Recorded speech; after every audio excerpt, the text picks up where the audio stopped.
Sierra.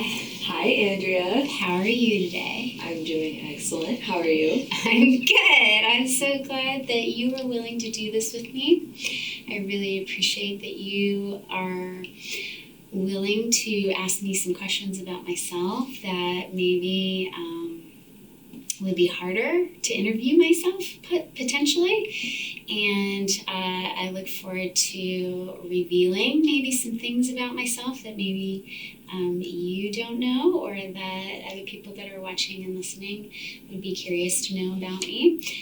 You're a very curious person. So I can't wait to see the questions that you came up with. And so, yeah, Cierra is a client of mine. We've been working together for about, since last spring, so almost a year now. Close. Yeah. So, and we have done multiple things together. We have, I met Cierra initially at a local fair here in Oregon. And she came to my booth, and I worked with her one-on-one in my booth. And then we talked about my retreat that was coming up, and she really wanted to go, and that was in Shasta. And that was a really great retreat with an awesome co-facilitator here in Portland that I loved working with. And Cierra and I started doing the program that weekend, and then we did some follow-up one-on-one sessions with her primary caregivers. And when we finished with a lot of the individual one-on-one work, then Cierra was, actually you were interested even back at the retreat about doing Reiki. And so we discussed her being attuned to Reiki 1. She was attuned to Reiki 1, I think around July, August, something like that, right? Yes. September? Maybe September. Okay. And then by that point, we talked about doing Reiki 2 together. That's right. And so she recently became attuned to Reiki 2. And so she's been practicing that as well in her life. And a lot has happened in her life, a lot of transitions that we will talk about potentially today too. So I'm excited to share whatever you're willing to share too with anyone who's listening or who is watching. So thank you for that, because My pleasure. I ask deep questions, as you know. So thank you for your willingness. So this is a little bit different of a format that I've never really done before, but I'm interested in doing it more because I think it tells a lot more about who I am and what is important to me and why maybe I'm doing even this podcast and all of that. So should I let you begin? Yeah. Are you ready? I'm ready. So do you want to start with the rapid fire or the regular question? Oh, Jesus! I don't know. What do you recommend? Okay, let's start with the regular questions. So I'm here with Andrea Love, psychic cheerleader. And let's start with where are you from and where are you thriving now? Ooh, okay, where am I from? I am originally from Southern California. I grew up there in the 70s in rural southern Orange County. And where I grew up was pretty isolated. We drove by strawberry fields and orange groves still. And not a lot of the building that is in Orange County was there yet. So I kind of watched that area develop, and I grew up on a hill of custom homes that my parents like rubbed 2 nickels together, they would say, and barely scraped in because they really wanted some land for us. And they bought a home on 1.5 acres of property. And we had every kind of animal at the house. So I kind of grew up on a little miniature farm-ish. We didn't have any we didn't have pigs, we didn't have cattle, but we had, my sisters wanted them, but we had horses, and I used to think that I was a little house in the prairie. We used to pretend that quite often because it was the 80s by then probably, so I was wearing like the Gunny Sacks dress, and yeah, so I used to think that I was like out in the prairie. I was super dreamy as a kid, really super dreamy. And I would talk to the flowers and have conversations with the trees and get lost in nature all the time. And my family was always kind of pulling me out of that. Yeah, so that's where I grew up. And then what was the second part of the question? And where are you thriving now? Where am I thriving now? I'm here in Portland, Oregon. That's a whole story in itself, of course. You get a story for everything. Okay, so Portland was on the map initially because I had a best friend and a birthing partner. She was so many things for me. In the Bay Area, I went to college with her, and she ended up moving here after college. And I got back in touch with her much later in life, and I would come up here to visit her here in Portland, Oregon. And every time I would come to visit her and her husband, I would fall in love with Portland. We would have so much fun. We would joke around. We would go see all these cute little neighborhoods and all these really cool independent shops and eat great food. And I just loved all of her friends, and I loved the nature, and I loved the people, and I was so excited every time I would come up here. And then I would go down to where we lived in the Bay Area, and it's not like, and I didn't know about astrocartography at that time, but it's not like I looked at San Francisco as a bad place. It's just my life was so different there. It was like the antithesis of what it is now. It was, I was an executive assistant or like a senior office manager in the Bay Area, working in tech or VC firms, and I was working anywhere from 40 to 60 hours a week, and I was doing all kinds of things in my personal life that I don't necessarily do anymore. And so I lived a very, very different lifestyle, and I was craving a way out of it. And so Portland became a safe haven for me in a lot of ways. I just felt a lot better when I was here. Every time I came here, it felt really safe. And I was looking for safety in my life. I've been trying to create that, I think, for most of my life. And so safety and security. So I moved here for that reason. And I came up with a plan, which is very, very typical of me. I came up with a plan, and I didn't know all of the pieces yet, but I started to dream about what it would be like to live here. And all of the pieces kind of fell into place over time. And it wasn't easy to get here, but eventually I did make it here. Mm-hmm. What a wonderful journey. Thanks. And from rainy place to rainy place, really. I mean, San Francisco, right? The Bay Area. It's not super rainy, to be completely honest. Actually, I think more than anything that people are surprised about is how not nice the weather is. I wouldn't say it's particularly rainy. It does rain, but California rain, Northern California rain, is more like spit in comparison to Pacific Northwest rain. Pacific Northwest rain, every direction. It comes from every direction. The only thing that's going to shade you is potentially one of those, Columbia jackets that you have to own by the time you live here. Otherwise, you admit that you just want mist on your face when you walk around. I mean, it's one of the two, and your glasses are going to always be wet if you wear them. So it's one of the two, because people here do not use umbrellas. That is very unfashionable, even though they're super cute, and I particularly love them. No umbrellas here, because that means you're from somewhere else. And so, in order to fit in, you need to have a Columbia jacket. But the point is, okay, no, the Bay Area it's rainy, but let's global warming. Let's be honest. It's not as rainy as it was like 20 years ago when I went to college there. And I would say that above San Francisco is more rainy. Okay. Like Sonoma County, where I went to college, absolutely. You could drown in the rain. And maybe not so much anymore. But the point is you could when I lived there.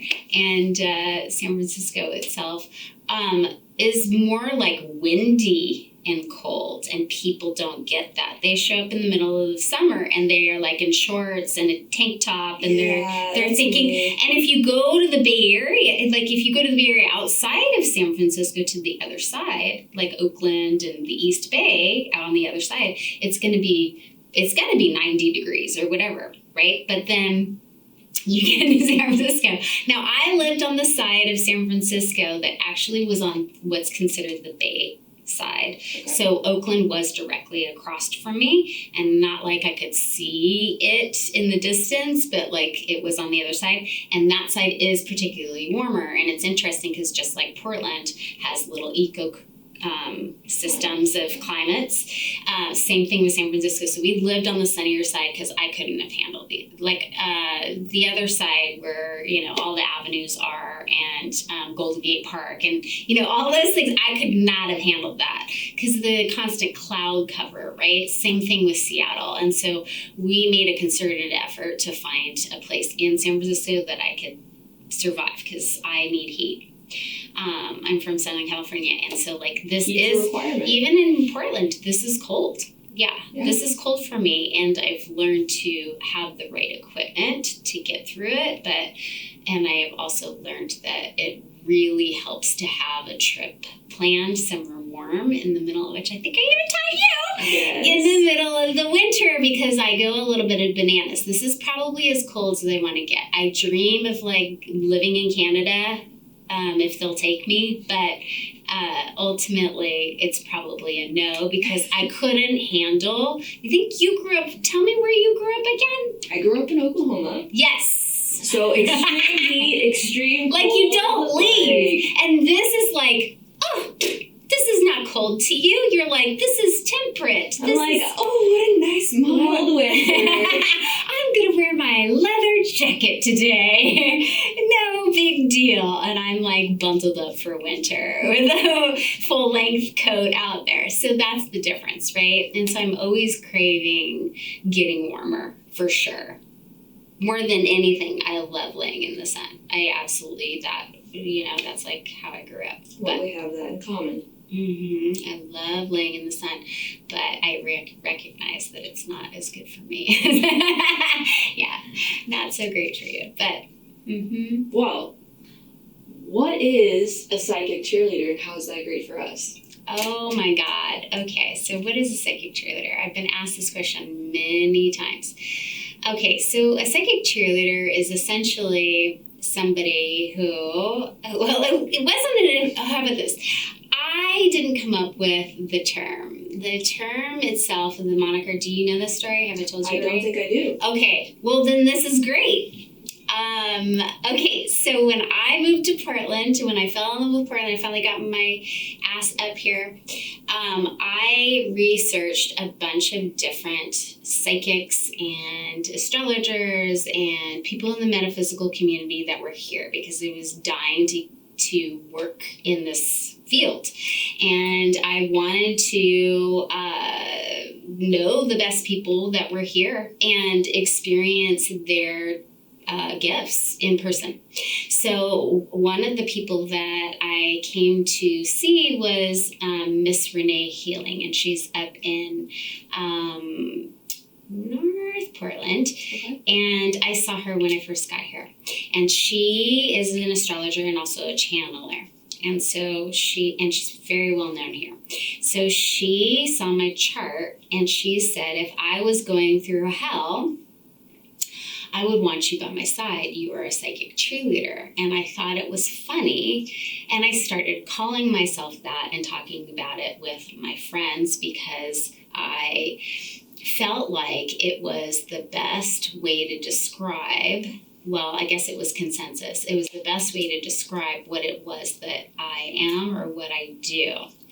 So I think that I've been doing this my entire life, and I didn't really realize that it was something that was special or unique. I thought everybody was doing it too, and come to realize that no, really, my intuitive gifts are much stronger than most people. I just didn't have any necessary instruction for it, and I have a theory about psychic or intuitive gifts, like they tend to or at least my experience of them, they tend to come on a lot stronger in families of abuse, because we use our intuitive senses in a way to help us survive or be more protected in that environment. So they tend to get more enhanced. We tend to need to know clairsentience, because when we walk into a room, maybe something dangerous did just happen in that room, right? So, or perceived danger too, right, as a kid. But the point being is, I do have a lot of water in my chart. I have a lot of Pisces in my chart. I'm more Pisces, even though I'm a November birthday, I'm more Pisces than I'm actually Scorpio, which is very interesting. And I didn't know that until more recently in my life. So I do have a lot of psychic abilities, and that probably going back to that story of me living up on a hill and, just talking to all of the animals. That just was like who I was. No one taught me to do that. I was just always in conversation with the world. And so it was really annoying for my family. They're always like, hurry up. What are you doing right now? Where's your head at? What time schedule are you on? Andrea. Yeah, so I could see how that'd be really annoying, having a kid like me. But either way, so I was born into a family that was not so up on psychic abilities. And so I just didn't realize that was anything special. I mean, my mom used to tell me I was special when I was a kid, but I don't know that her version of it is necessarily that. So what is a psychic cheerleader, or what do I do, right? So I'm essentially a life coach, but I use my psychic abilities in combination with a background in trauma psychology, and I blend the two, because I feel like if I'm able to teach you what is going on in your body and in your mind and in your spirit, if I can tell you how to shift in those three areas of your life, you actually will have a transformative process. So hopefully I can get in one of those ways, and you're curious about that. And so I think that makes me unusual as a psychic. Generally, I'm not necessarily giving people readings, and that's a common misconception, because people don't always understand all of the different clairs and the abilities and who does what and what that's about. And maybe that's one of your questions, I don't know. But so did I even answer the question? I'm going to do that a lot. I think that you answered it. Yeah. Where did it come from? Why do we call you that? Okay. What's the vibe of that? Yeah, that's the vibe. The vibe is, it's a moniker that somebody else gave to me that kind of stuck. And I feel like it's, either people really get it, and they think it's really funny, or they think it is, once they know me, they're like, it's a pretty good description of who you are. So yeah, that's how it's come about. So it's very much a soul business. It is very much who you are, and not just a title. No, I think it is who I am. Yeah, it's who you are. Yeah. It's a title. It's not just like, oh, I do this thing. It's, this is who I am. Oh, yeah, this is just who I am. Yeah. You get this 24 hours a day, 7 days a week. Yeah, and I don't just clock into work and then clock back out of work. Although to my mom, that would seem more like a real job for sure. Yes. Mm-hmm. Parents. Are we going to get into that? We might. Okay. I don't know what your questions are for me. Yes. Okay. So speaking of your questions, what inspired you to create this podcast? Okay. So many things. I had a podcast called Brilliance Through Resilience, which I think you listened to. I did. And thank you for that. I'm always appreciative of anyone who spends their time listening to the things that I think are interesting and relevant, right? But more than anything, I started doing podcasting because I love interviews. I went to school as an English major and creative writing minor, and I thought I was going to go into editing and publishing. And right when I got out of college, I went to go get my resume resume written, and I had no experience except for like working at restaurants and in fine dining and like catering over in Napa Valley. And so I was trying to get into the industry. And the woman writing my resume there in the 90s looked at me and said, "Do you feel like moving to New York?" And I said, "No, I just moved to San Francisco." And she said, "Well, then you should probably give up editing and publishing." And I was like, I'd just gotten my degree. Now, I was too young to think, maybe I should get somebody else's advice. But the point is I took hers.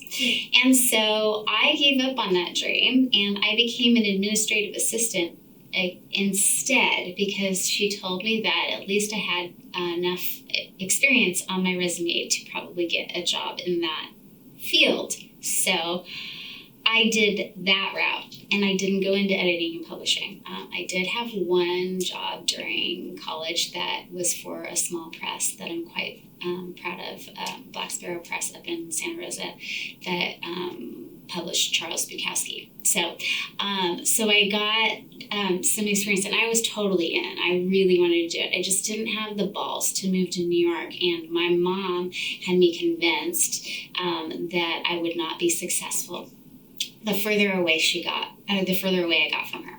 So I was very afraid of leaving any further than I already was, and I didn't take a chance on myself. And so where am I going with this? We're going to why did you create this podcast? Oh, God! I'm not even close to that. Okay, so anyways, I really have always loved stories of the human condition, even when I was a kid. And I've always been trying to help people, right, with their own story. And so I love listening to podcasts that have stories of people's lives or have shades of humanity in them, right? And so I started Brilliance Through Resilience initially when I started my business. I have a good friend in the Bay Area that recommended starting 3 projects at once. And when I was trying to figure out what it was that I wanted to do next when I moved to Portland. And so he called his projects Papa Bear, Mama Bear, and Baby Bear. And so I was amused by his story and his advice. He's he's pretty well known in the Bay Area. But either way, he gave me this advice. And I decided that one of the projects that I wanted to do that I'd never had the balls to do was to do a podcast. Up until this point, I'd always done like online interviews or published on online publications or done work in that way, and I love doing interviews. So that's really what was initially motivated to get me into podcasting. And so I started Brilliance Through Resilience, and I only did one series of 10.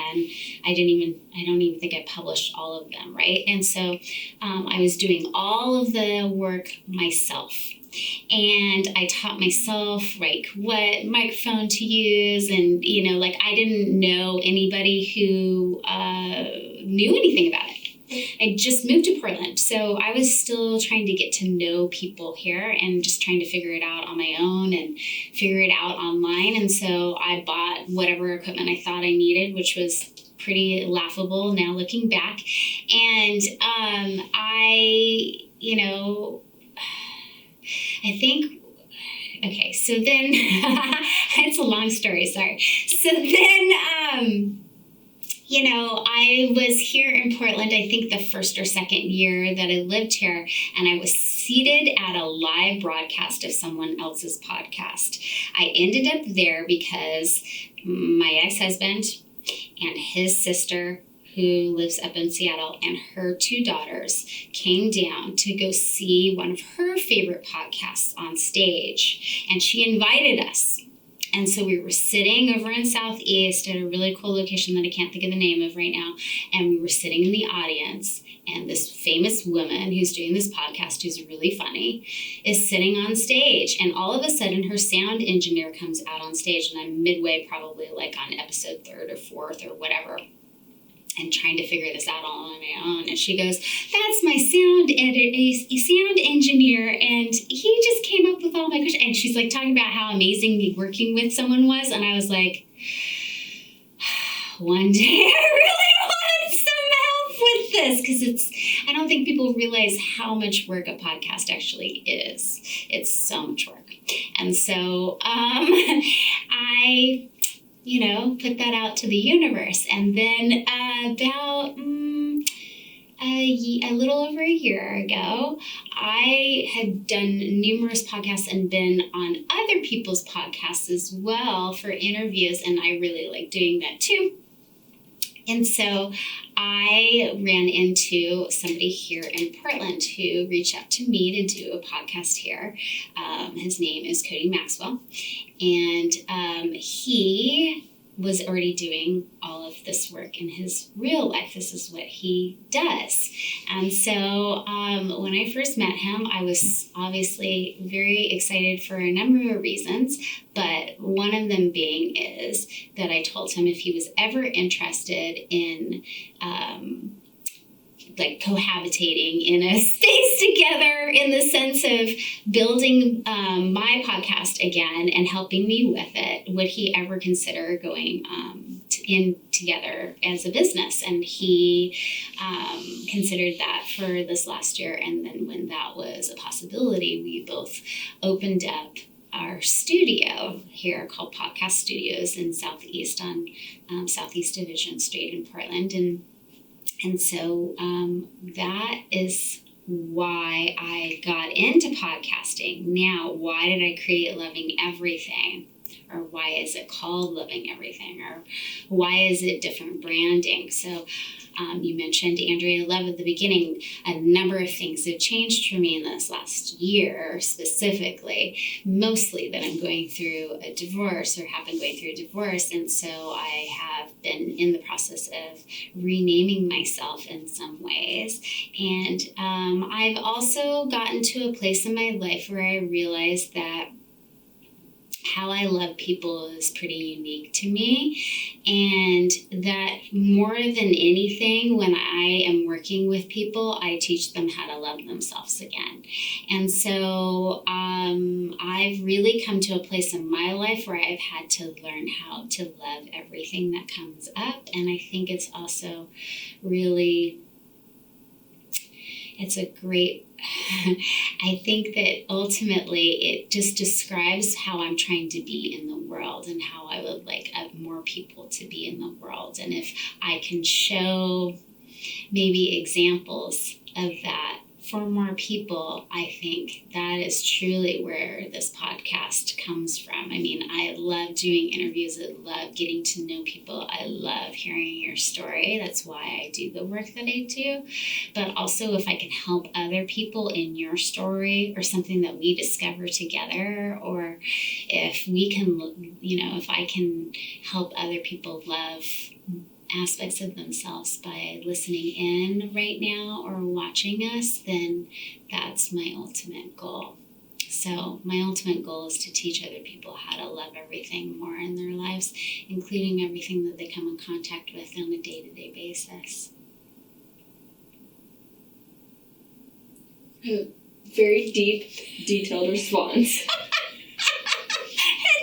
20 minutes long. I love it. I mean, hey, you want some background, you want some information, it's great. Good. I'm just trying to be honest. Hey.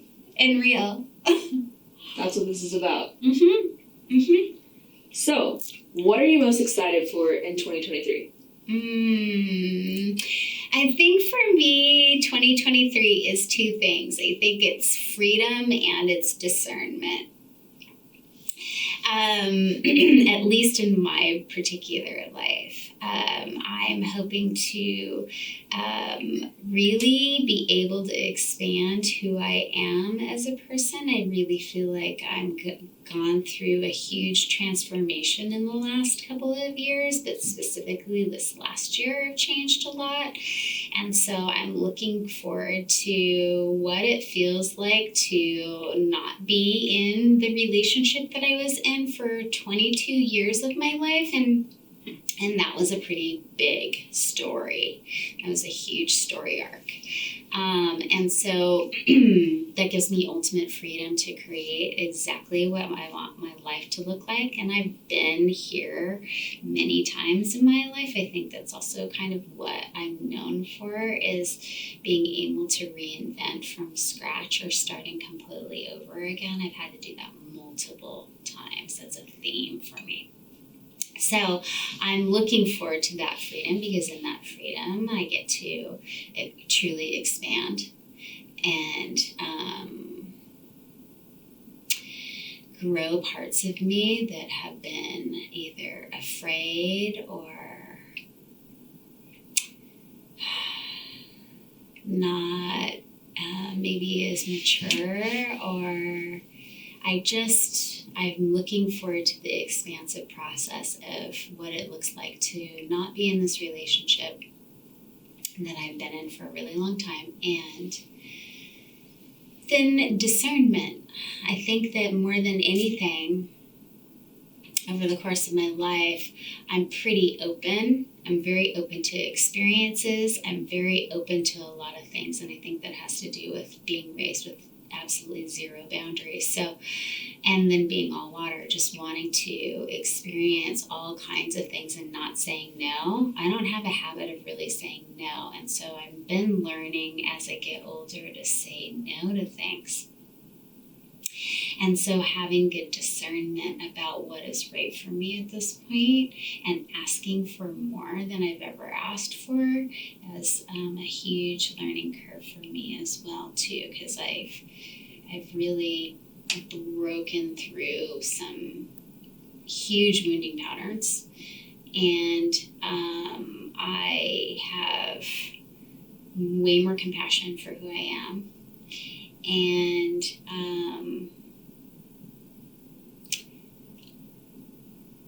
where am I going with that? I guess I was talking about discernment and who I was going to let in.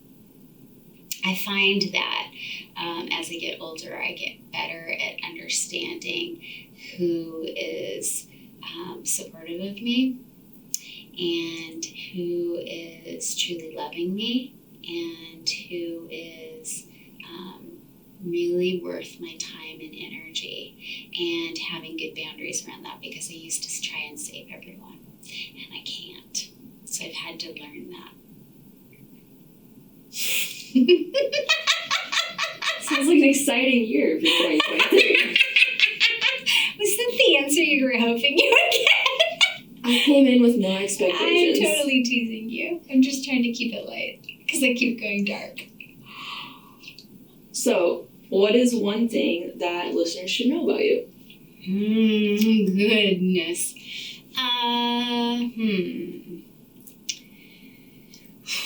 Just one thing. Just one thing, which might prove a little difficult. What should they know about me? What do you think they should know about me? There's so much to know. There is so much to know. What's one thing that you think would encourage people? Oh, to work with me? Well, to work with you, or come to be your podcast. Curious about learning more about you. What would draw them in? Well, I think, God, that's like asking you to write your own resume. Okay, so, well, hopefully they connect to my energy, or they connect to the fact that I'm going to be real with them, or that they connect to a part of my story and they feel at home.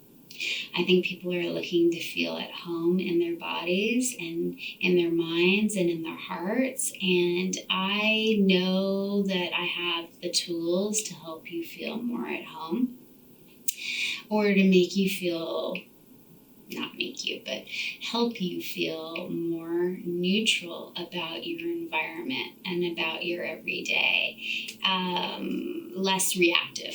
How about that? I provide a neutral space for other people to heal. I know that. I think one of the things that's really, unique or special to me is that I provide a very neutral and non-judgmental space for you to be able to finally see yourself clearly and to be able to heal the parts of you that maybe were shamed or judged or manipulated, emotionally manipulated in some way, or not seen clearly. Mm-hmm. So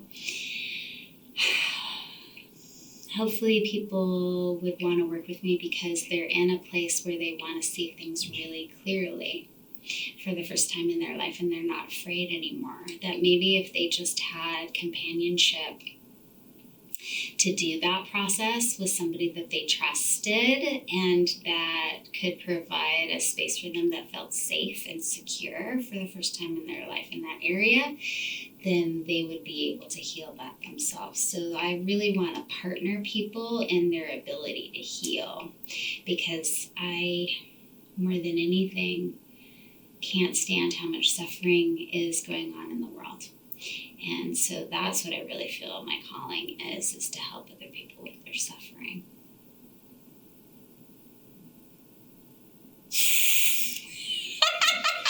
I'm trying to think of a good transition to rapid fire. Oh my God, from there? From there. Oh, Jesus. You can ask me any other questions. You don't have to go into your script. Well, so along the lines of helping others, kind of alleviating some of that suffering, showing others how to alleviate it for themselves, giving them the tools.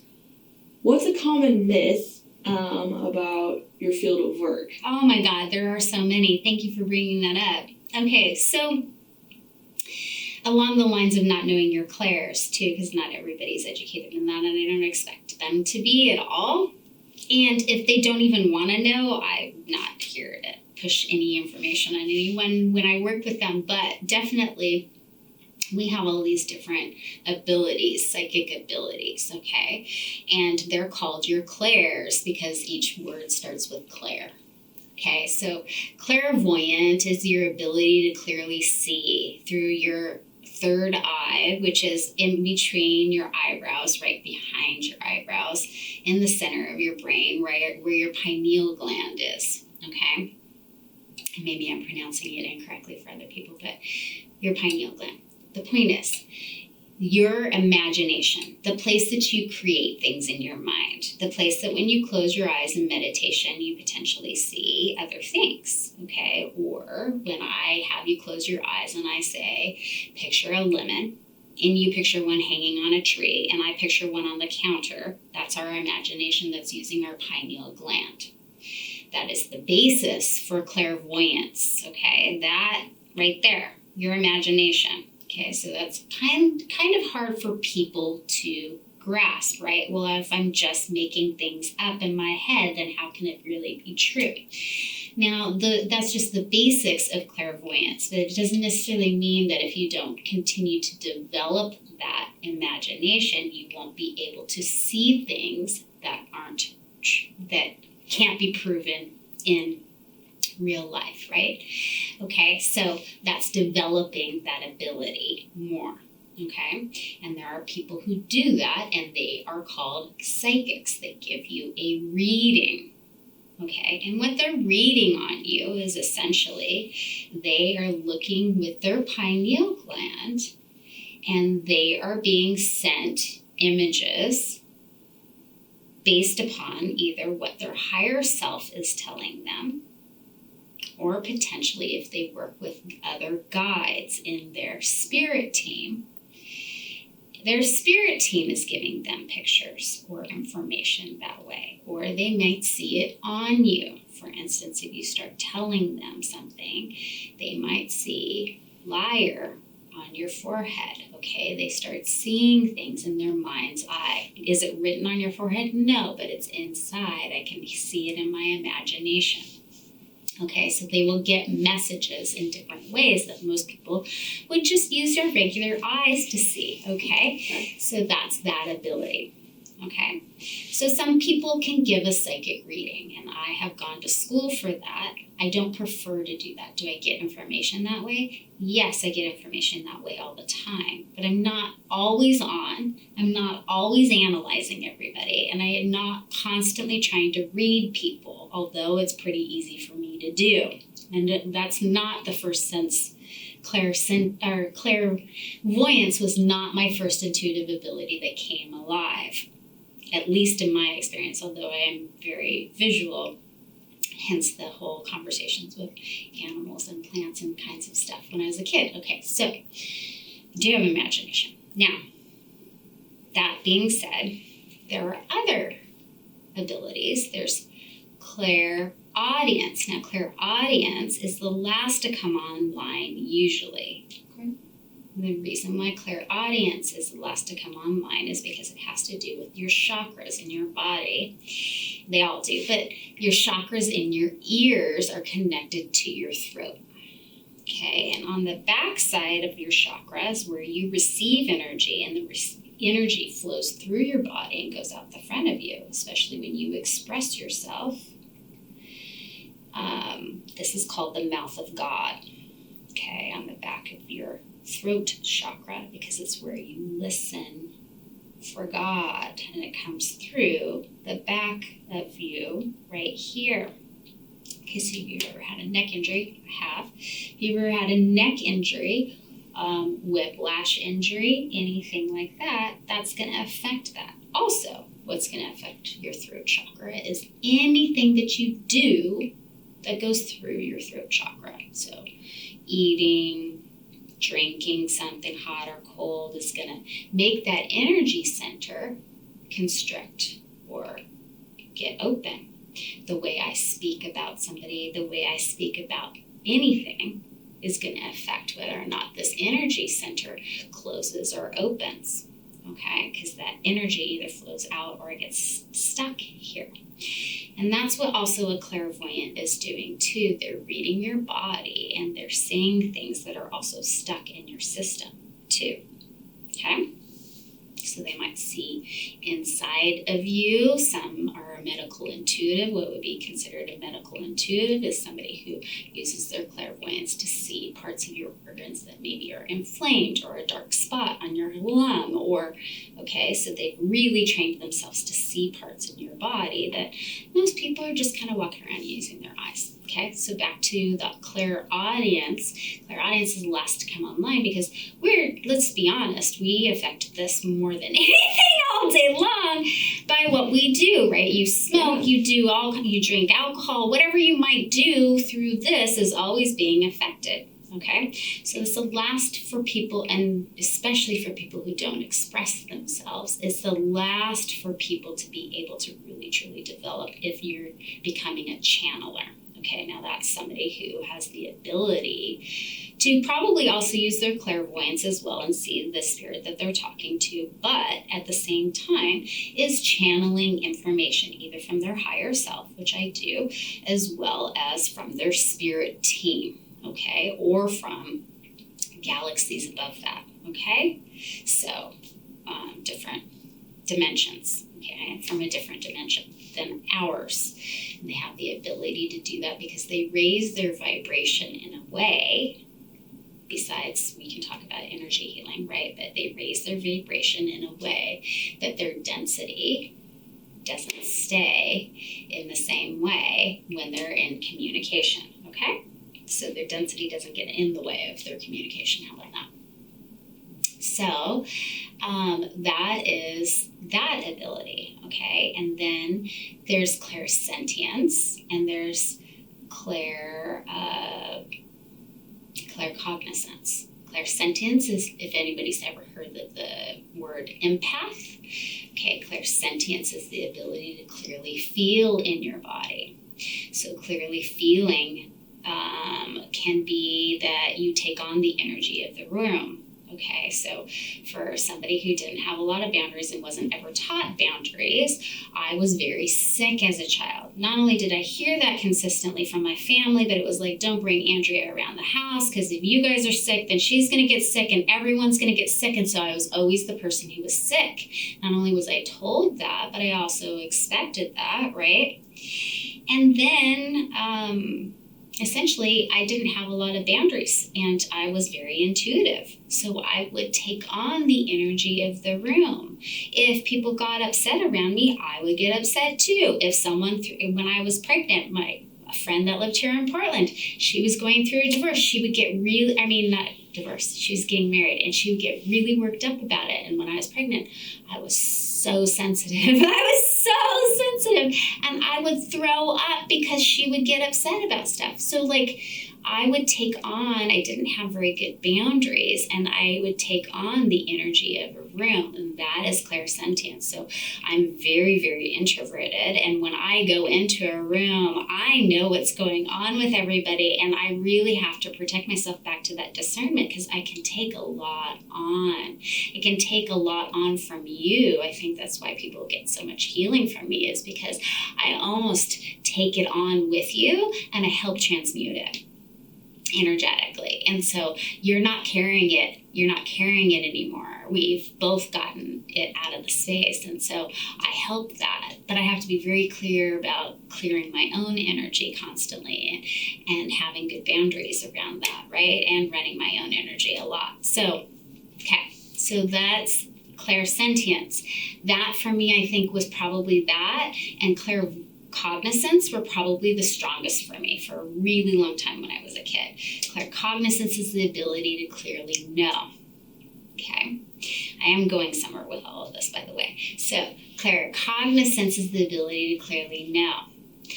That is when you're telling me something, I know whether or not it's honest. Okay. And it's not just because I can read, certain ticks on your body. It's I can see truth in you on whether or not you're telling me the truth. And I have been able to do that since I was a kid. I know truth. And so I would call people out on their stuff all the time, even adults, and it got me in trouble all the time. All the time. So I've always just you can't lie to me. And it's really probably irritating for most people. It's probably very hard to be in relationship with me, but you just can't lie. I get in your business about it. So it makes me really good at what I do. So those abilities, okay, are misunderstood a lot because people think, when it's, out in the media, for instance, I think people think, okay, yes, there are charlatans, and there are charlatans in every single field that there is. But I think people think psychics are in this special world, and they have these abilities, which they do with practice, but they have these abilities that nobody else has. Okay. And we have misconceptions about what that might look like, right? Because the stuff that we watch on TV, the person has a turban on their head or they've got a magic crystal ball. When I was growing up in Wizard of Oz, and a velvet tablecloth, and they could see things in that crystal ball that I couldn't see. It was magic. It was like magic. Okay. But it's not a special, it is special and it's not like a special club. And I really work to demystify it with people because everyone can do this. Everyone has the opportunity to become more psychic. Everybody can develop their abilities. I've certainly developed mine more, and every psychic that I've ever worked with has developed theirs over time. It's a process of practice, right? And fine-tuning and fine-tuning and fine-tuning. But ultimately, anybody has the ability to do psychic work. We just don't do that typically. We're in the third dimension of raising kids and having relationships and, going to our 9 to 5, right? And we're just kind of in this program of what that reality is. And then I think some people have awakening experiences and they get more in tune with their spirituality, and that's where kind of everything starts to make more sense. And So I teach other people to use those abilities if they're interested. I certainly don't force it on anybody, but I am interested in encouraging you on your spiritual path and journey, because I think that was the missing piece for me. I went to, it's not like I abandoned spirituality, but I was an atheist there for a while. I was very disconnected, and I had lost my faith in humanity for sure. And so that was a pretty dark time in my life. And where am I going with that? I'm not trying to change people's experience of what they believe in by any means by working with them, but I do want to expand your consciousness on other answers or other potential ways of healing yourself. And I think that's where I was going. I think that was missing for me in that dark period of time. I was going to therapy, and I could not make any progress on really, truly healing. I understood things really logically. My ego got it. My physical body was like, yes, I get that my family has done some things and that has not been good for me. My emotions, right? I dealt with a lot of the emotional wounding around stuff. I totally got that too, and I think I had processed a lot of it, right? But I still had certain things continually and consistently happening in my life, and I could not figure out the missing piece, and I was on a journey to solve that myself. And so the spirituality piece was missing. Once I learned how to heal on an energetic level too, that's when really true deep transformation started to shift in my life. That's when I stopped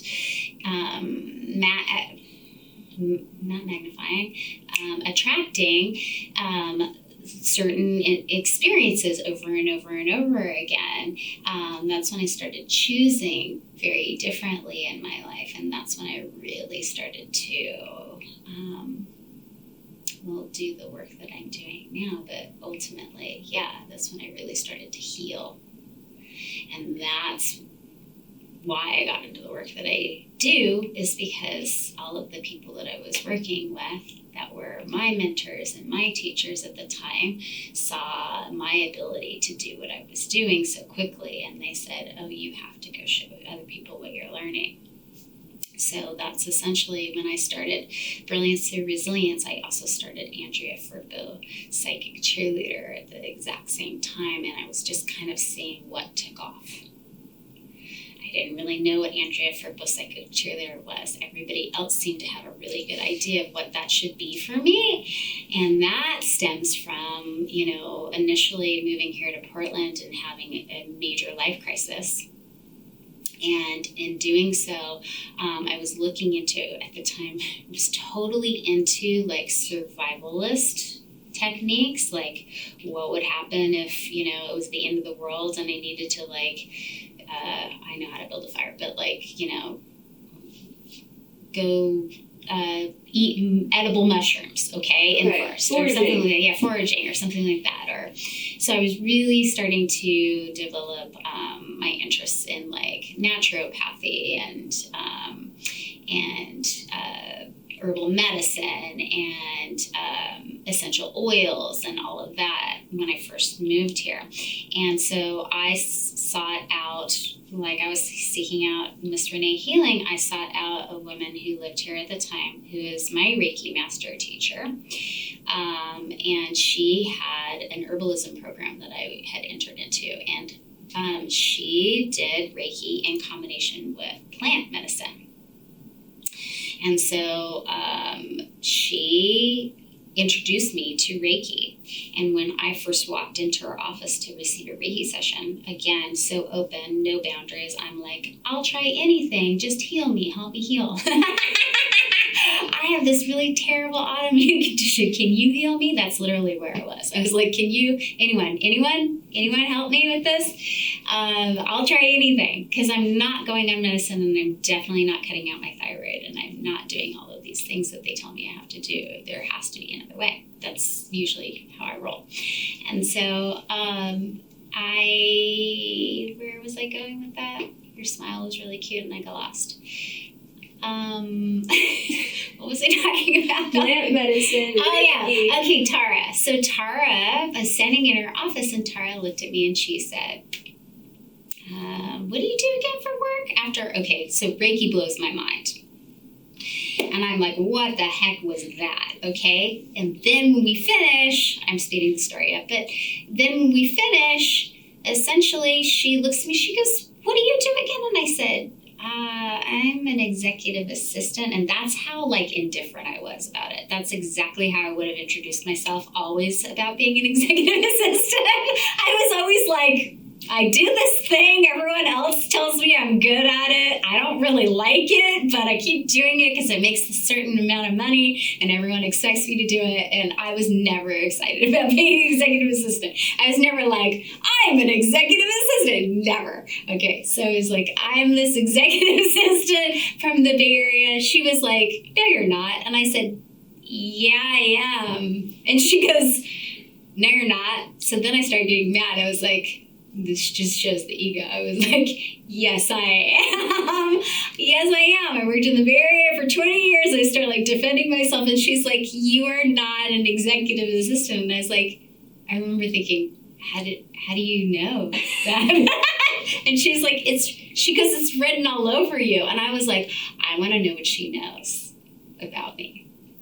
And so I went on this whole rabbit hole of trying to develop my abilities so that I could see that in other people too.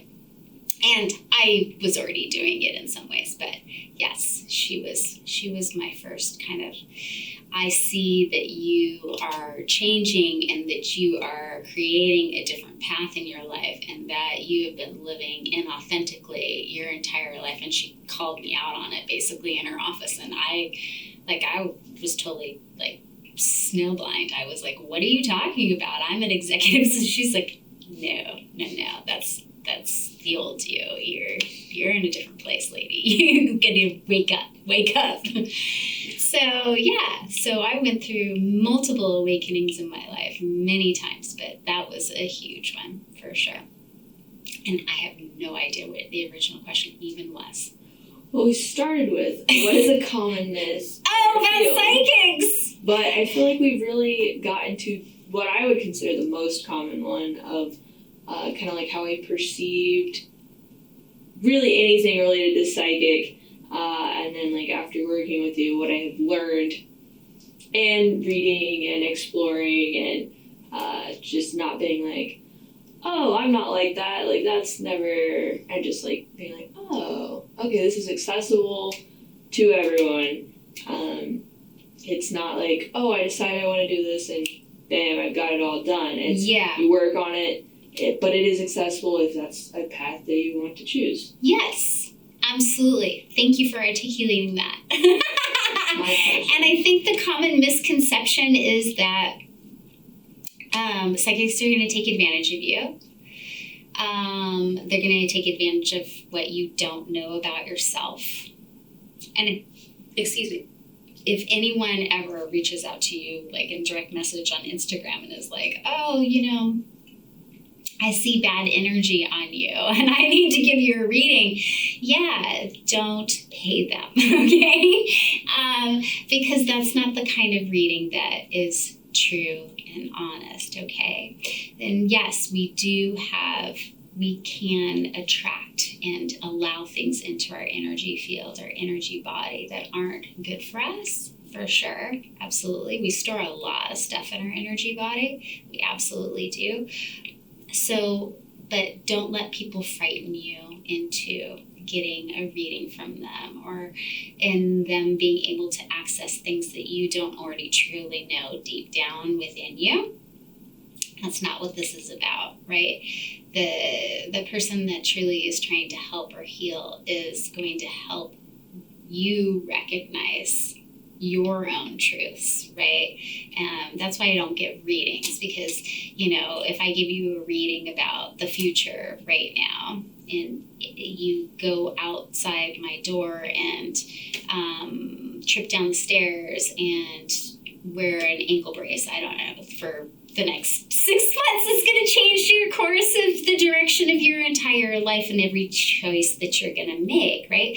So a clairvoyant reading is really only an immediate snapshot, because it could all change. That's why we don't guarantee. We can never future predict what's going to happen, because I can't tell you that you're going to marry that person.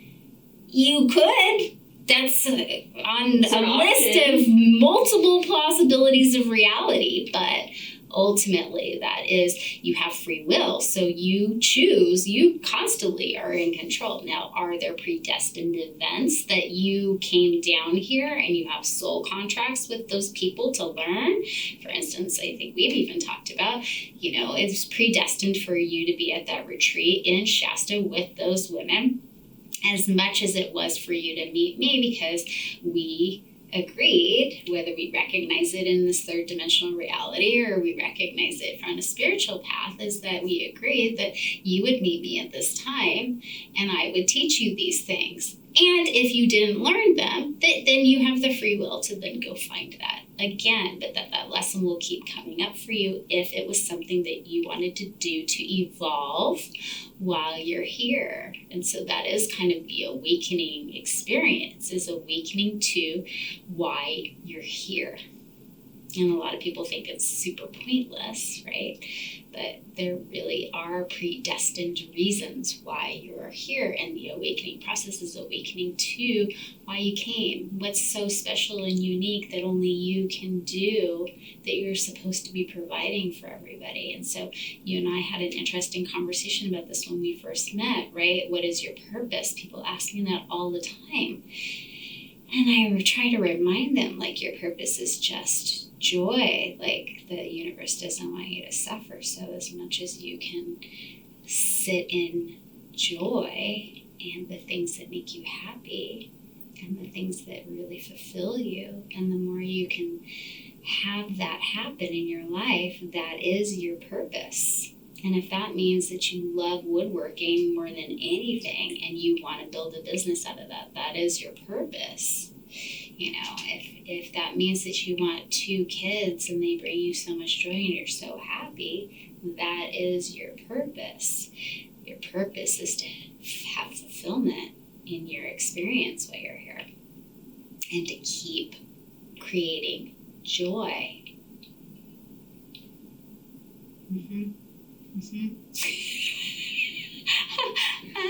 You're like, where do we go from here? I'm like, wow, this is so deep. How am I creating joy in my life? Just doing the mental checklist. You're so funny. Okay. Do you want to ask anything else, or you want to go to rapid fire? Well, would it bring you joy for me to joyfully ask you rapid fire questions? Yes. Okay. So we're gonna move on to rapid fire. And favorite color? Okay, periwinkle. Coffee or tea? Definitely tea. Favorite I'm food? allergic to coffee. You're allergic to coffee. Okay, I'm sure some listeners will maybe be like, what is this person talking about? But I am. I truly am. Never heard that. Yes, you can be allergic to coffee. I think it's the mold in the coffee. You have to take a food allergy test, and that's one of the things that I'm really allergic to is coffee. I never expected that answer, so I'm learning things about you all the time. Tea, but I love tea. I'm obsessed with tea. Okay, mountains or the beach? Mountains. Okay. Writing or painting? Writing. All right.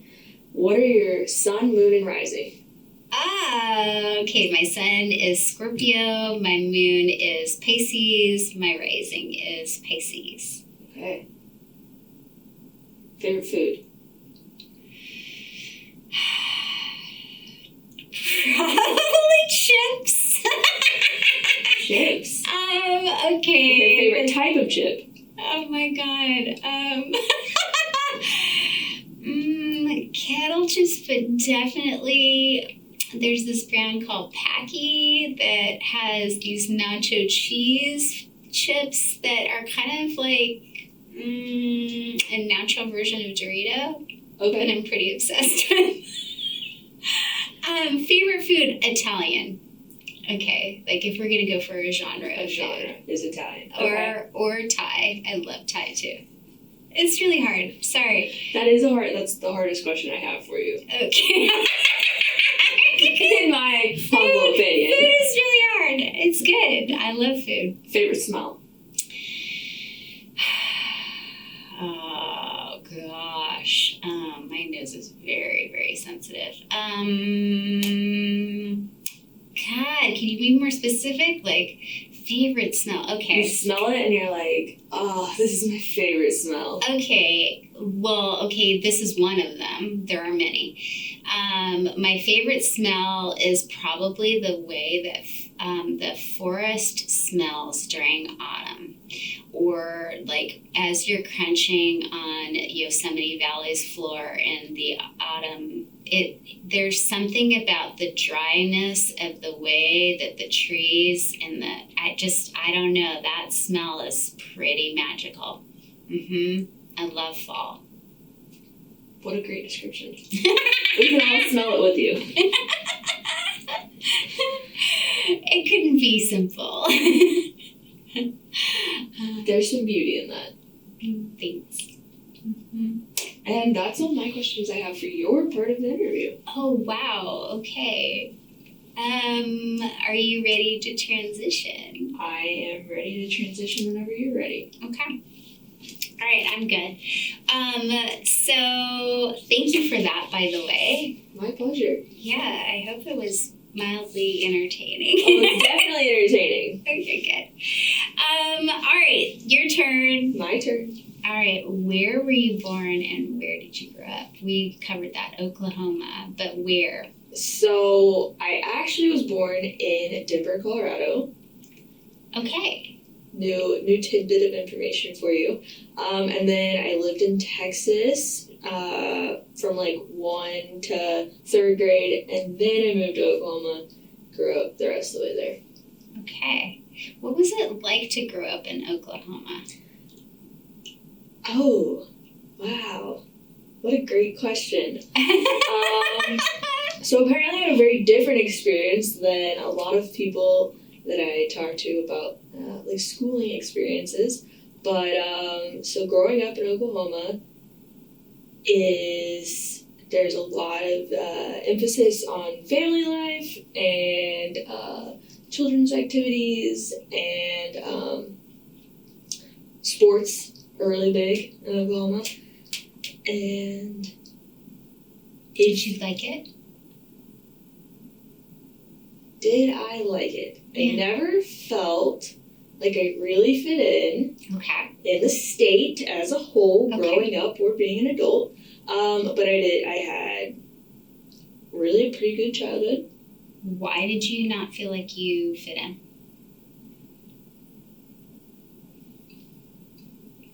I was always asking a lot of questions. Why this? Why that? You're very curious. Like Very curious person, and people don't really like questions. They don't want to have to think kind of like outside of their perceived box. Or even deeply sometimes. Or even yes, sometimes, or even yeah. deeply sometimes. Yeah. And I just thought that there was a lot more to life than the box I was living in. I was very curious to learn more about that. As an adult, I recognize like some people really want that box, and like if that box makes you happy, that's fabulous. But the box wasn't for you. The box wasn't for me, and it was not a box that kind of allowed other people in and out of the box. It was like, why isn't this box for you? Why is this lifestyle not for you? Do you hate this? Like, what is so wrong? So it was just like very like, oh, you don't like our box. So that vibe was Okay. Thank you for that. You're welcome. So, okay. Name something you cannot live without. Food. I mean, obviously on like a strategic level, you need nourishment. Yeah. But like the beauty of food, like the smell of food, just like you love food. I love food. I love the availability of different types of food. Yes. So that would have been a really hard question for you to answer. So what is your favorite type of food? So I am between Italian and Mexican food. Okay. However, I live in Portland. I forgot about that for a second. So I lean Italian out here because we don't really have a lot of Mexican food out here. There is some good Mexican food we can talk about. Well, I need the deets because I've been here 3 years. Oh no, there's some good Mexican. And I've gotten like 2 places out of 3 years. So I'm like, yeah, I like this place. Okay. Yeah. No, we'll talk. Okay. Off air. I need it. For sure. Okay. So, yes, I do really like Mexican food. I love margaritas. I really love chips and guacamole and salsa. Favorite food is chips. My favorite food is chips. So how did I forget about Mexican food? I have no idea. But, yes. You told me, to pick one. It was really hard, obviously. Yeah. I mean, there are so many favorites. Okay. Thank you for that. My pleasure. Tell me something unique or interesting about you that only those close to you would know. Ooh. I'll answer it too if you want. Unique or interesting. About you. About me. That only those close to you might know. So give me a secret. I hate hanging out in groups. And most people don't know that. Most people don't know that. Because, like, I will hang out in groups. Like, it's a thing that you do.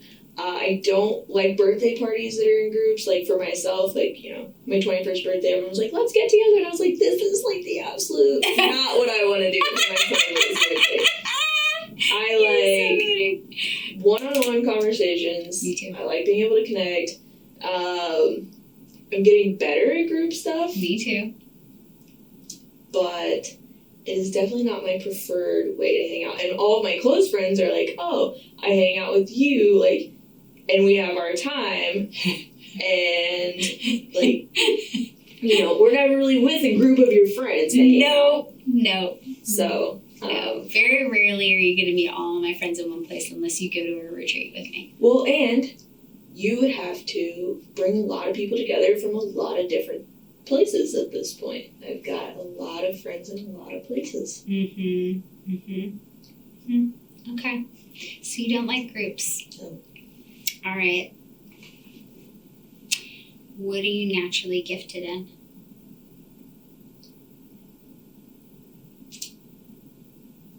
Problem solving.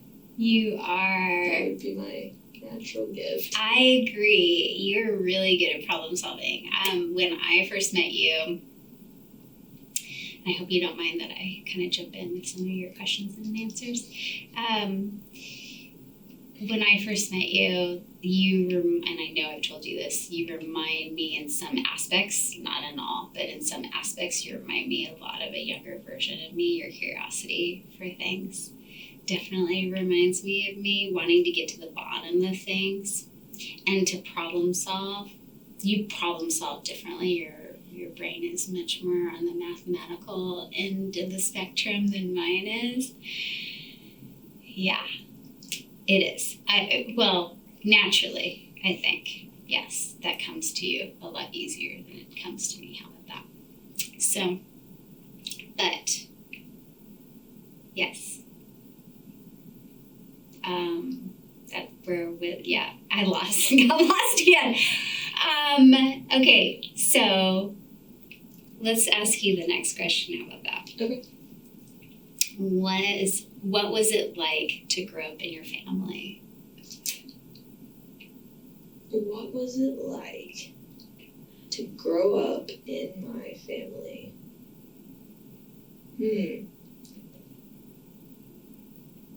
It's a very complex question, isn't it? Yes. Mm-hmm. So how about you share whatever you were comfortable sharing? What's the first thing that comes to mind? So the first thing that comes to my mind is my parents don't really listen to the Beatles, like at all, but that All You Need Is Love song, anytime there was a conflict, my mom would just be like, okay, sit down and hold hands and sing the All You Need Is Love song, which is a very, like, hippy-dippy thing to do for my family. I did not know this about you. Okay, keep going. So, in some ways, obviously, that can be very great, although it's also kind of bypassing that there's an issue that needs to be taken care of. So if we were to sum up my family in one story, that's it. Oh my God, that's so good of you. I love it. That does kind of describe how you were brought up. Mm-hmm. Okay. Good job. You have a background of surviving some and overcoming some pretty major trauma. Are you ready to switch gears into that? Ready when you're ready. Okay. So you and I connected initially because we both have sexual trauma and it's similar. And it happened pretty early for me, not as early for me as maybe for you when it comes to the sexual trauma, but we both had that experience of rape, right? And what that is like. So you and I connected immediately just upon having gone through that experience and what that was like in our relationship with our families afterwards and how we dealt with that in our families and how it reverberated out into our sex lives. Mm-hmm. Yes, and how it directly impacted who we partnered with. And what our sex life looked like after that, we really, really connected, I think, on that aspect as well as the religious aspect. Right, so you have some religious trauma as well. And I touched on this on some other episodes, but, I grew up with a very religious background too, but mine was different than yours in the sense that mine was all kind of for show. You want to tell us a little bit more about you grew up with very, very religious parents and a very religious family, which made and informed you on some pretty big choices in your life. Do you want to tell us a little bit more about what it was like? So my dad is a preacher's kid, and my mom is a Christian counselor who works with her mom at a Christian counseling center that she owns. And I grew up Assemblies of God, which, I've seen them here in Oregon. One of the many versions, flavors of Christianity that you can be. And so Oklahoma's in the Bible Belt. So not only was it like a family aspect, it was a cultural aspect. You go to church on Sundays. Unlike Oregon, I guess, or what I've heard, I was in church on Sunday morning, I was in church on Sunday night, I was in church on Wednesday night, and, my current partner is like, I had to go to church on Sundays, and I'm like, oh yeah, like, did you also do this, and this? Yeah, and he's like, oh, I was there for like an hour and a half, and I thought, well, I could be out hiking during this time, and I'm like, oh yeah, well, I was there Sunday morning, and like at least 2 hours in the morning, I was there at least 2 hours Sunday night, I was there at least like an hour and a half Wednesdays. He was like, oh, why am I complaining about this? Yeah. And I was like, it's different. It's a different vibe. It's a different vibe. It's even a different vibe when I went to Catholic high school, right? Because we were always having Mass and we were always having religion class and it was around me all the time. Yeah.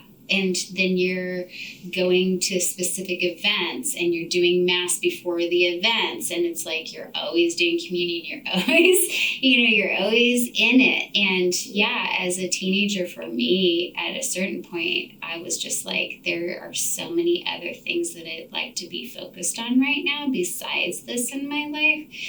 And so that curiosity, similar to you, I was like, how are other people doing this? Right? I'm not against religion necessarily, But I was definitely more curious in having more freedom than I was given in religion, and that's for sure. I bumped up against that. And, Catholic school, so, like, we're all Christians, but not my parents, certain people in my family would be like, oh, well, the Catholics are, like, a weird version of Christianity, like. Right, so you judge us, and then, so then my experience, I even touched on this earlier, too, is that I went to Christian school, I show up at Catholic school, and they're like, no. Everyone's a Christian. Now we're going to teach you what religion is. And so I was so hostile because I was like, you just minimized my experience of all of this experience that I've had with God, with Jesus, who I think that is in my life. And you are telling me that that is totally meaningless. And now you're going to teach me exactly what the right way is. And no one knows what the right way is, first of all. The right way is for you, right? So, I had a problem with religion, too. Obviously, I'm still getting worked up about it. Didn't mean to steal your show there, but...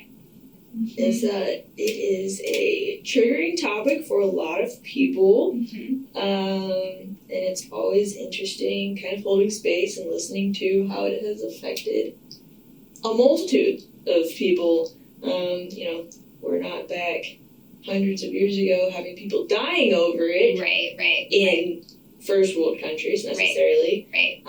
Although we do have mass shootings that are based on certain religious principles. For sure.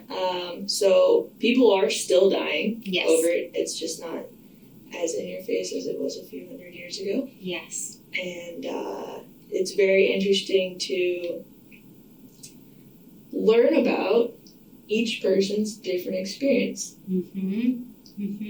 Yes. So you and I had that both in common in our history.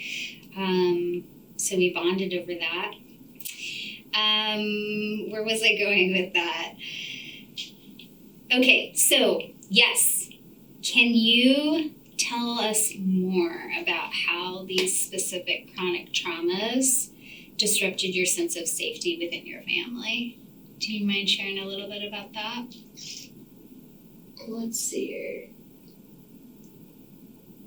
Disrupted my sense of safety within my family. So I was the oldest of four. I was the only child. And so already kind of managing things, on top of things, taking care of things. All the brothers. Being the mom. Yes, being the mom to parents and children, kind of going both ways with that. And me too. The sense of safety was very much I can do this for myself. I'll just handle everything, because if I'm doing it, I will give myself that sense of safety. Which, yes, independence is good, although also brought with it codependence. And how? Because sometimes when you are trying to make everything safe, there's situations that you want to control so that you have a safer outcome. And that is managing other people's feelings and their reactions, and I guess a form of manipulation. For sure. To try to reduce the effects on yourself. Yeah. Yes. Yeah. It can be very selfishly motivated, for sure. Yeah. Which when you're a kid, you're just like, how am I going to avoid, this reaction that I don't want or don't want to deal with? And then when you become an adult, you're like, oh, I am an adult. Yes. What does that mean? Yes. How does that, how do I act in relation to other adults in the world? Even though, you always, I was taught, you respect your elders, and basically everyone above you is almost better than you in a way. Kind of switching that paradigm to being we're on the same playing level now. And regardless of maybe how you feel about my decisions, I can make my own decisions. I will make my own decisions. And it doesn't have to be like in a, fuck everything, I'm gonna do what I want kind of way, but definitely in a learning to set boundaries. Kind of way. You've really been learning boundaries, healthier boundaries for you. Healthier boundaries. It's you and I have some history on that, working together and also recreating that in a more authentic way. So I think what you were touching on earlier is being more authentic, right? Yes. Creating more authenticity with who you are now as opposed to who you're expected to be or how you were raised to be in relationship to your family. And that creates more security than trying to put that outside of you, right? Because when we're trying to I think it's really easy when you come from a background of trauma that you, and we all have, but when you come from a background of trauma, it's really easy to focus on what has happened to you. And I spent many, many years of my life focused on the people outside of me and what they had done to me and how that it impacted me. And I think it's really good to understand all of those things, but I did it in an effort, I think, to try and control my environment and try to maybe rationalize why I needed space from that or whatever. And the more I started to focus on me and taking care of me when I was around other people and having better boundaries around that, the more safe I actually became in my body and in my mind and in my emotions. The more I bring the focus back to me every single time, the more I have control over what happens, right? More control over what happens. Yeah. Okay. What hurdles have you personally faced and how have you overcome them?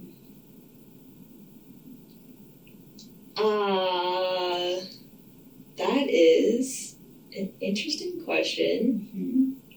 Whatever you're willing to share. Hurdles. I'm trying to think. Okay. How about specific challenges in your life? Do you have a theme of things that you've had to overcome? I think money and financial hurdles. Really? Yes. In regards to how? In regards to not really having it growing up as a child, and then trying to not bring the I forget the technical term for it, but the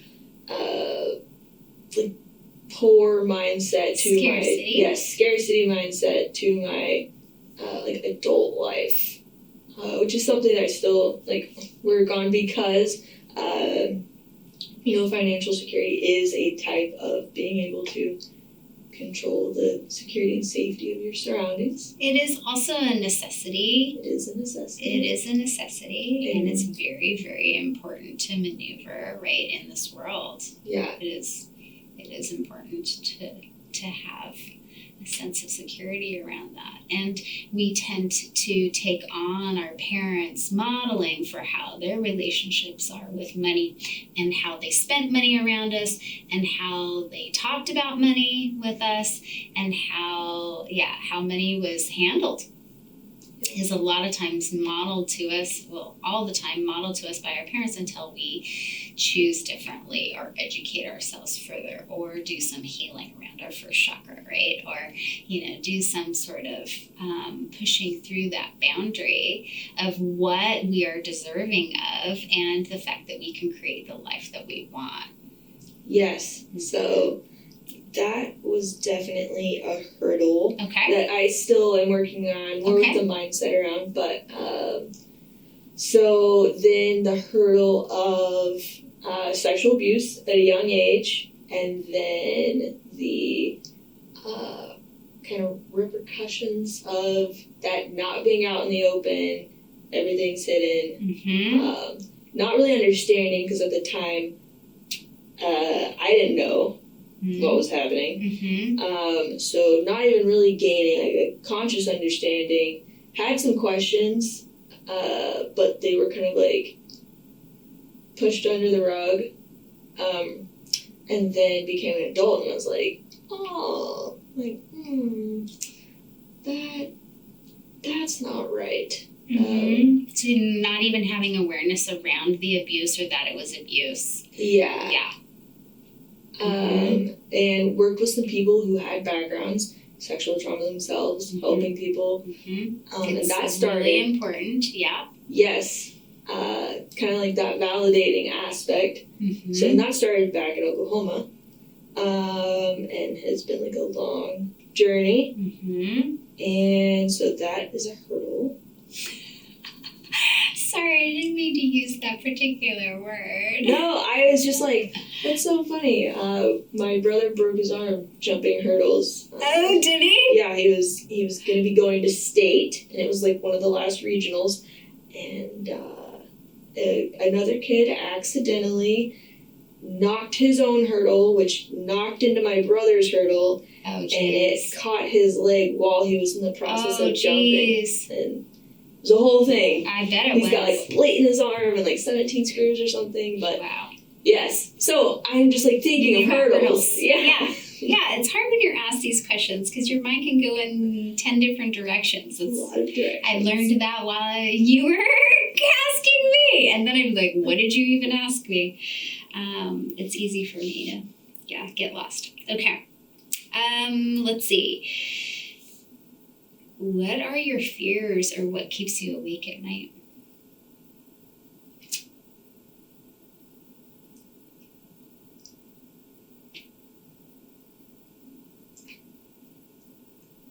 I would say that most of my fears are more self-based. Okay. Fear of not being good enough. Okay. A lot of like perfectionist style fears. Okay.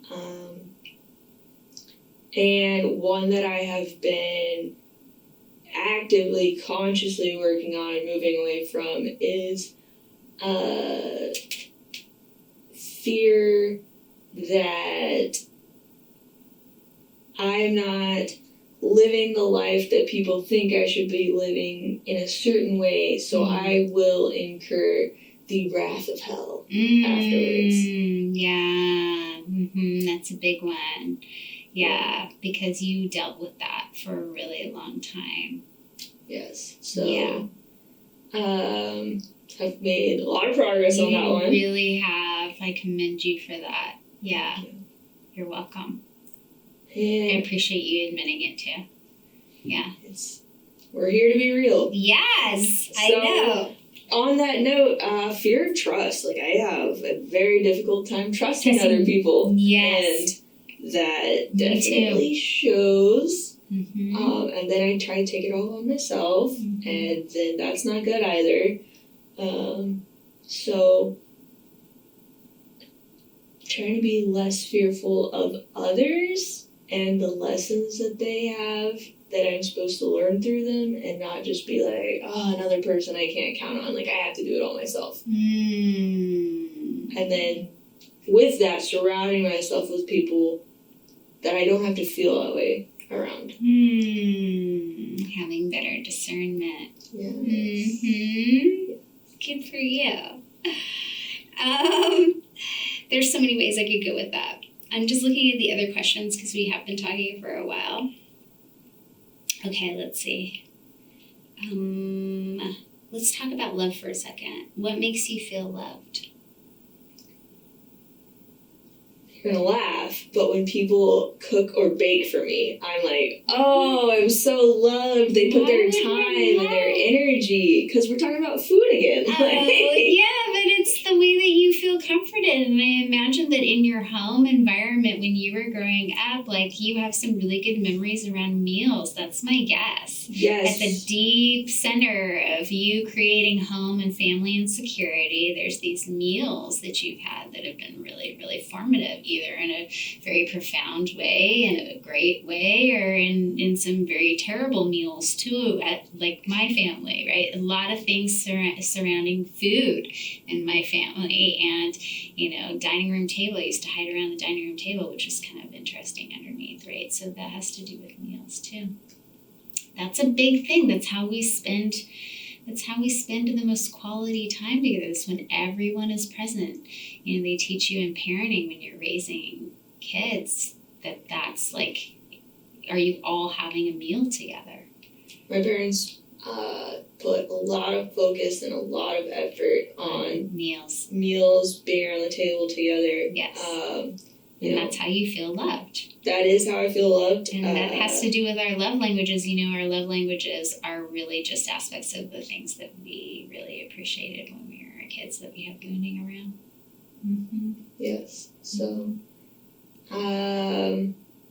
the time and effort that goes into someone preparing that, and then the time I get to spend talking with you afterwards, which also kind of goes with I like to see friends and we go out and eat. We're doing something together. You and I have had lots of tea with good desserts and stuff like that. Yes. Mm-hmm. So that is how that I most feel loved.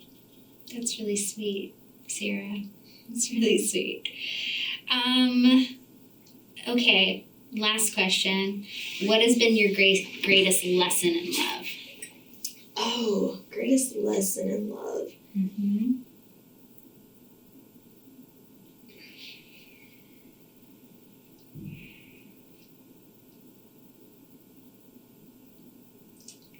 It's hard, huh? Well, I kind of have a theme. Okay. And I'm trying to figure out how to word my theme.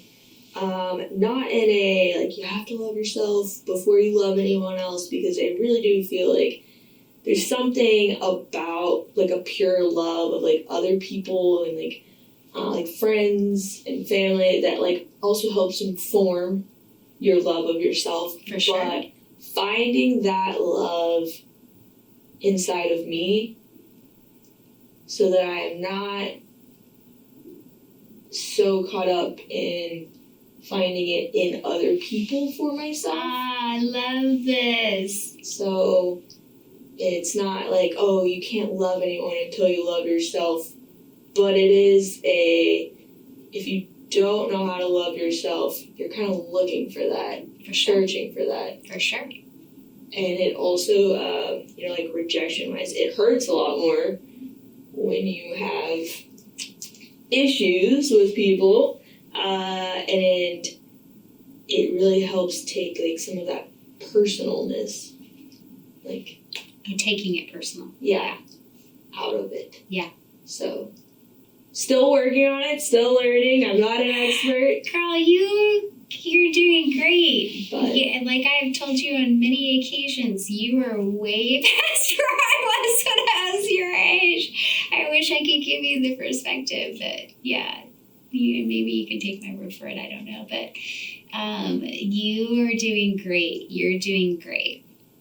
Thank you. You will be working on lots of things for the rest of your lives, just like I'm still working on so many things, right? You just think that, people my age have it all figured out, or that people at the end of their lives have it all figured out, and none of us have it figured out. We're still figuring it out. So you will be unveiling new things to work on if you so choose. At any point in your life, right, you will continue to unfold, and that's the most beautiful part about life. Mm-hmm. Thank you so much for sharing all of the things that you were willing to share with me. Well, thank you for having me on the podcast. It was delightful getting to interview you. I am maybe I like podcasting. We should talk. Yeah. I'm a very curious person. I've got that Gemini moon. You are very curious. I think podcasting would be really fun for you. We should definitely talk about that. Mm-hmm. I love that for you. And thank you for your curiosity. Thank you for the questions that you came up with. And thank you so much for just being so open with me. I appreciate you. I appreciate you. All right.